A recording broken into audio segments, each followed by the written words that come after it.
और उधर ट्रंप धमकी दे रहे हैं कि ईरान को गुजरे 50 सालों का हिसाब देना होगा। खाड़ी में हुए अमेरिका के हर नुकसान की भरपाई ट्रंप ईरान से करवाना चाहते हैं, जबकि ईरान के नए सिक्योरिटी बॉस ने धमकी दी है कि हार्मूज अमेरिका के लिए एटम बम से ज्यादा घातक बनने जा रहा है। रिपोर्ट देखिए। ट्रंप हमारे साथ। ट्रंप के गुस्से को बढ़ाने वाला एक नया ऐलान ईरान ने इसके बाद किया है। ईरानी संसद स्पीकर कालिबाफ के सलाहकार माजिद शाकेरी ने ऐलान किया है कि ट्रंप से ईरान कोई समझौता नहीं करने वाला। माजिद शाकेरी ने सोशल मीडिया पोस्ट कर सीधे शब्दों में लिखा है, ट्रंप हमारे साथ किसी भी तरह के समझौते तक नहीं पहुंच पाएंगे। हम 20 जनवरी 2029 तक इंतजार करेंगे और हम उनका कार्यकाल खत्म होने तक इसी तरह बने रहेंगे। ये ईरान का स्ट्रेटेजिक पेशेंस यानी रणनीतिक धैर्य का प्लान है, जिसका मकसद ट्रंप को युद्ध में तब तक उलझाए रखना है जब तक उनका कार्यकाल खत्म नहीं होता।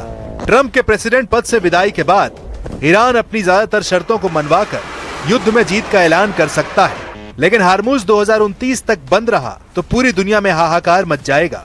हार्मूज से तेल सप्लाई पर लगे ब्रेक ने कई खाड़ी मुल्कों को कंगाल करना शुरू कर दिया है। ईरान की शय पर हूथी लड़ाकों ने दूसरे अहम ऑयल रूट को भी दहलाना जारी रखा है। ये लाल सागर में हूथी के हमलों का लेटेस्ट ट्रेलर है, जहां हूथी फाइटर्स ने कार्गो शिप के चीथड़े उड़ा दिए हैं। लाल सागर में बारूदी धमाकों से खाड़ी के 2 फ्रंट फिर से सुलगने लगे हैं।